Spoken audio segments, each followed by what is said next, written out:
لک الحمد یا اللہ الصلاۃ والسلام علیک یا رسول اللہ اما بعد۔ سلسلہ ہے ناظرین کے سوالوں کے جواب دینے کا۔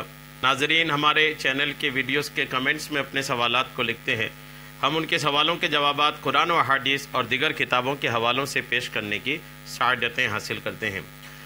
ہمارے دیگر ناظرین سے عرض ہے کہ آپ بھی اپنے سوالات کو ہمارے ویڈیوز کے کمنٹس میں لکھا کریں، انشاءاللہ ہم آپ کے سوالوں کا جواب بھی پیش کرنے کی سعادتیں حاصل کریں گے۔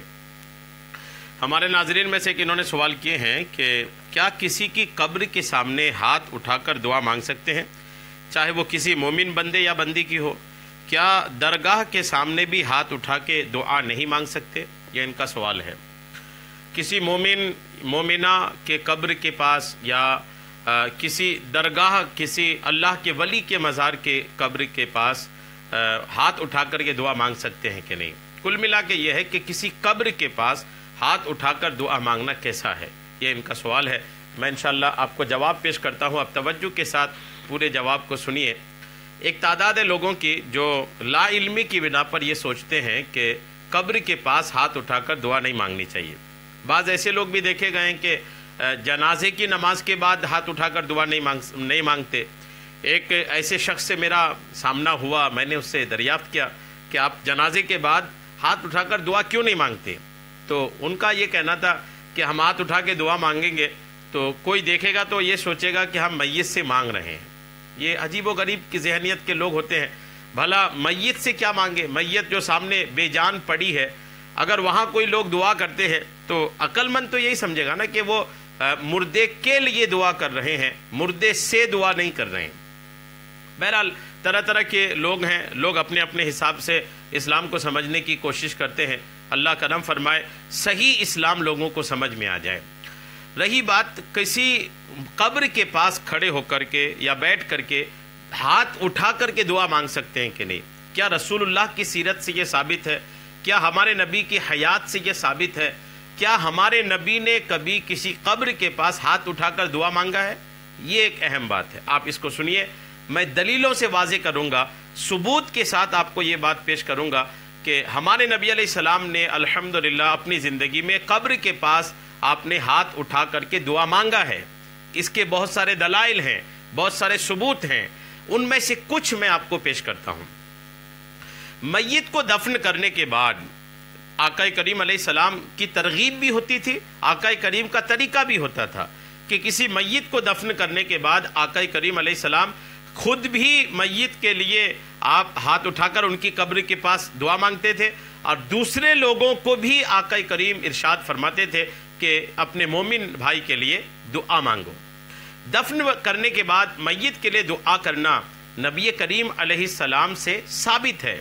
امیر المومنین حضرت سیدنا عثمان ابن عفان، حدیث پاک سنیے، اب ایک ایک بات کو میں دلیل سے کیسے کلیئر کر رہا ہوں، ایک ایک بات کو حدیثوں سے کیسے واضح کر رہا ہوں، حوالوں کے ساتھ۔ وہ بھی یہ نہیں کہ میں ہوا میں بات کروں گا، یہ بھی نہیں کہ میں آپ کو بلا دلیل کے بات کروں گا، ایک ایک بات آپ کو دلیل سے میں سمجھانے کی کوشش کروں گا، چونکہ ان کی بات سے بہتر ہے کہ آپ دلائل کے ذریعے سے جو حدیثیں کہتی ہیں، جو کتاب کہتی ہیں، ان کو سن لیں اور ان کے مطابق چلنے لگ جائیں۔ ظاہر سی بات ہے، جو کتاب ہے وہی تو اسلام ہے، کتابوں میں جو اسلام ہے ہمیں ان کو لینا ہے، لوگ کیا کہتے ہیں ہمیں اس کی طرف نہیں جانا ہے۔ حدیث پاک دیکھیے، امیر المومنین حضرت سیدنا عثمان ابن عفان رضی اللہ تعالیٰ عنہ فرماتے ہیں کہ رسول اللہ صلی اللہ تعالیٰ علیہ وسلم جب کسی میت کو دفن کرنے سے فارغ ہوتے تو آپ اس پر کھڑے ہو کر فرماتے، دفن کرنے سے فارغ ہو گئے، اب قبر کے پاس کھڑے ہو کر کے فرماتے کہ اپنے بھائی کے لیے بخشش مانگو۔ آقا کریم فرماتے اپنے بھائی کے لیے بخشش مانگو، پھر اس کے لیے ثابت قدمی کا سوال کرو۔ اس سے اب سوال و جواب کیا جا رہا ہے، تو قبر کے پاس کھڑے ہو کر دعا مانگنا یہ تو ثابت ہو گیا۔ اچھا، اگرچہ اس میں ہاتھ اٹھانے کی بات نہیں ہے، لیکن دعا عموماً آقا کریم علیہ السلام کی زندگی میں یہی ثابت ہے کہ آقا کریم اکثر ایسا ہی ہوتا تھا کہ دعا کرتے تھے تو آپ ہاتھ اٹھاتے تھے۔ بہرحال قبر کے پاس دعا کرنے کی بات تو اس حدیث پاک سے ثابت ہو گئی۔ یہ حدیث پاک کہاں ہے؟ سنن ابو داؤد میں بھی ہے، الترغیب و ترہیب جلد نمبر 1 صفحہ نمبر 351 میں یہ حدیث پاک ہے، جس میں آقا کریم مردے کو دفنانے کے بعد ان کی قبر کے پاس کھڑے ہو کر